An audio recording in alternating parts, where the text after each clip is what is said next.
Well, hello everyone. This is Lawrence making another thrift store CD music finds. Various styles and blends of music I found on CD at thrift stores, which I got really dirt cheap. I'm both a vinyl and CD collector.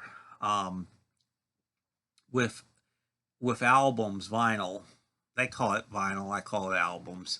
Um, if I'm really just relaxing and really want to get deep into an album and listen to the audio, the bass, and every little detail, then it's vinyl. But if I'm doing things around the house and I want some music to be playing constantly without turning over a record, then it's CDs. This stack here, every time I buy a stack of CDs, I put them in the carousel CD players and just let them go, let them rip. I'll hit random or just listen to them individually and just absorb. So we're going to get started here. And I got about 20 to show you. I like to keep this video under 15 minutes. Let's get started. The first one is, I think this came out in 1973. I don't see the date on it. Oh, yeah, it's Maria Moldauer, if I pronounced the name right. Moldauer. I probably butchered the name. Great album cover there. And on the back is the list of players. Now, she had a big hit that year called Midnight at the Oasis, and I just love that song. That was when top 40 music was great. And all the on the backside, all the musicians who were involved with this recording, and most notably Joan Kiltner, and let me see, Ry Cooder, the two most noted names. I thought that Marie Moldau would be the big singer like Linda Ronstadt turned out to be. I was wrong, but I think Maria, she has a beautiful voice, and I love the song Midnight at the Oasis. The second CD, it's the very best of Aaron Novell.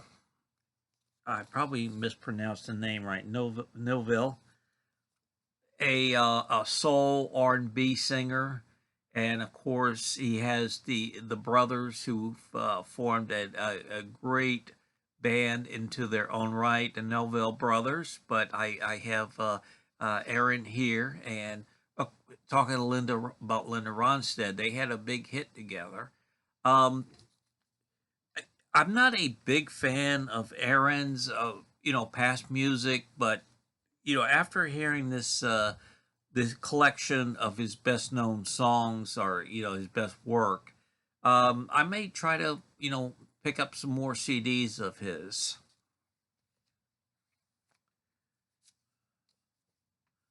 The Village People. Who can, if you were around back then, they were so much fun. Macho Man, YMCA. San Francisco Nights is just absolutely fabulous.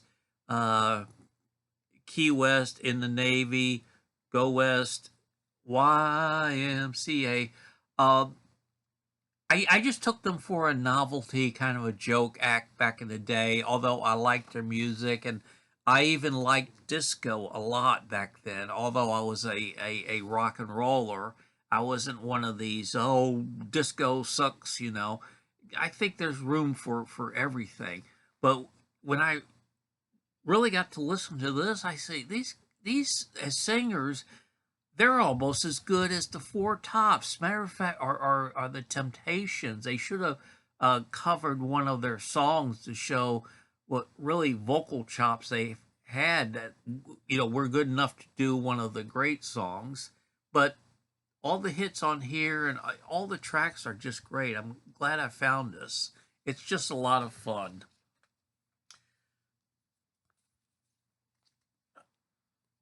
Tracy Chapman, her second album, the big follow up to her debut album.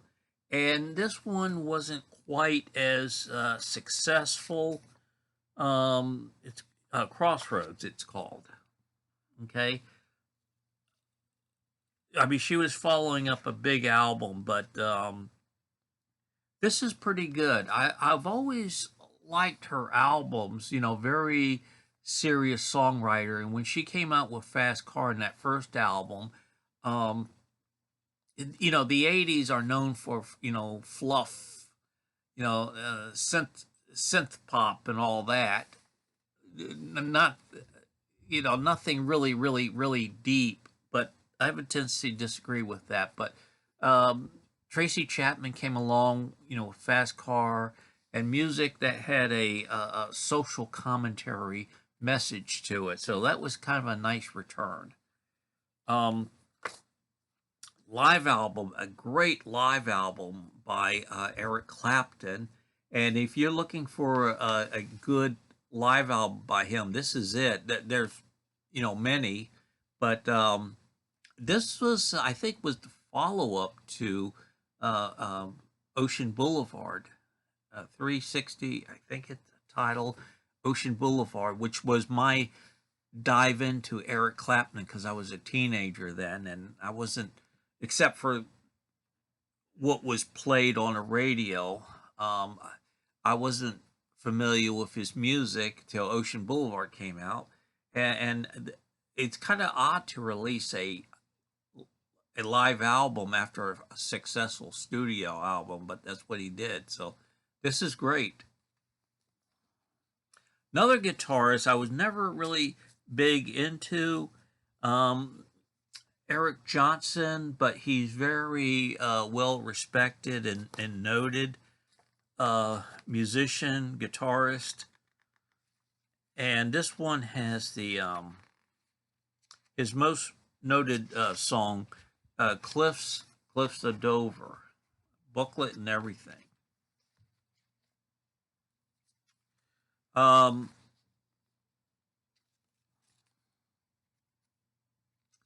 is that isn't that neat? The illustrations, the drawings, and all that. And of course, what's the name of this group? I'm an idiot. Oh yeah, Savoy Brown. Savoy Brown. I also got this on vinyl, but happy to have it on CD. And kind of British blues, boogie, rock and roll type of stuff. It's great. Uh, Here's a group that was very popular back in the day of Southern rock. And I grew up in an area where Southern rock was very, very big, in the South. And Molly Hatchet, okay? And this is the Essential Molly Hatchet. It's a one CD set. Nice, open it up, liner notes, historical perspective about the band and the what musicians played on each track and the day it's released, where it charted, and all that. Initially, I was not although I like some of their songs, I was not a big Molly Hatchet fan because to me their music sounded too much like biker bar music. I mean, nothing against biker bar music, but it was just not my cup of tea. But listening to the Essential Molly Hatchet, I'm having kind of a reevaluation of their music. Here's We're going into the 50s Teenage Idol, and this is the best of Frankie and Lehman right there. And they had Frankie was kind of like the Michael Jackson of his time, just a young kid who got fame very, very early in life, and especially with the song "Why Do Fools Fall in Love." But this collection is great. I think it's put out by Rhino Records. That's a nice thing about CDs is as opposed to just streaming or music being in clouds. You get all the pictures and historical write-ups and all that. There he is. And Frankie, after his popularity kind of died out, he got addicted to drugs and got into that. And that's how he died in 1968. And he just didn't have a good second career. There's a great movie um, of his life called Why Do Fools Fall in Love? And he had trouble with romantic relationships too. The movie is hysterical because it's about his three ex-wives who fight over his inheritance, Um, I've got the movie. I'm going to go get it real quick.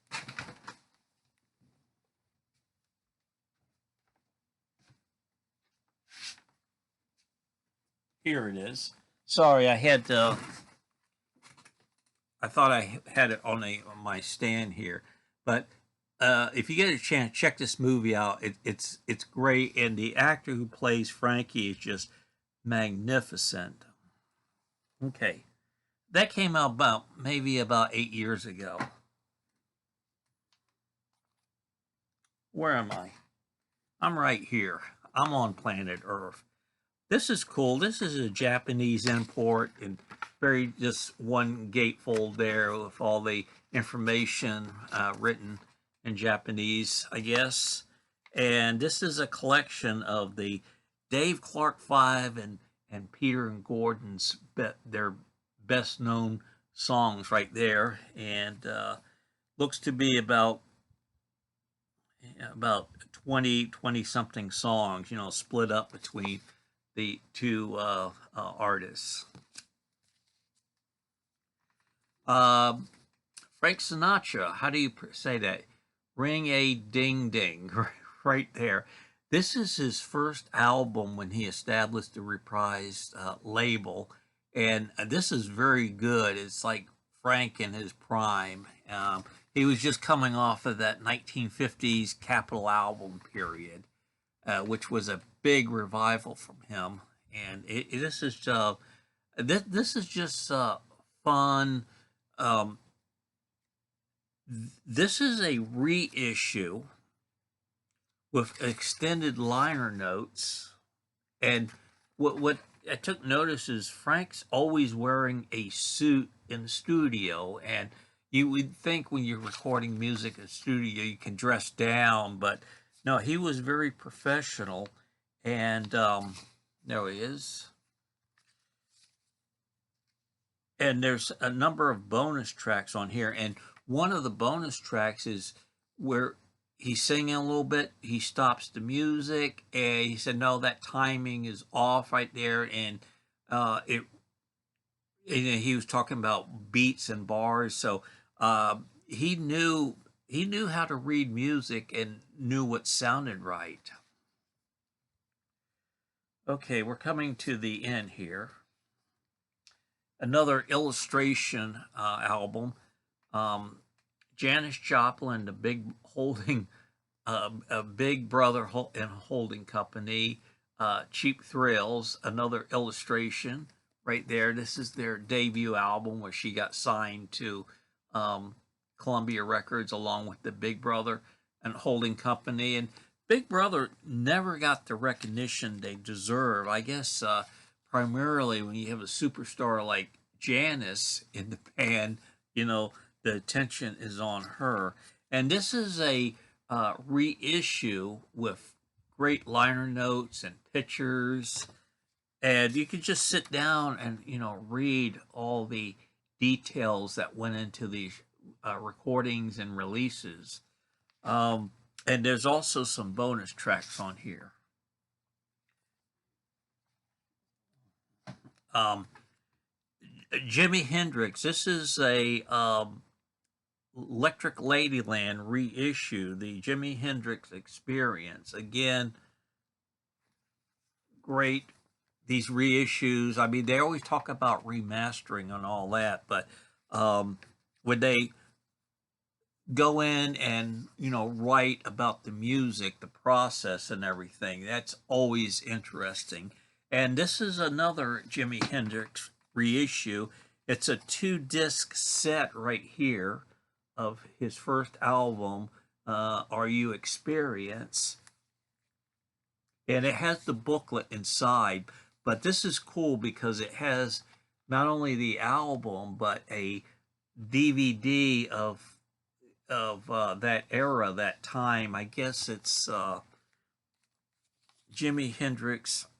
He is inside, and inside look at Are You Experience? So kind of a documentary about the making of the album, and you got the booklet right there. Look at that. Really cool pictures and everything. I mean, you just get so much more when you physically own the music. Okay, two more. I'm running over.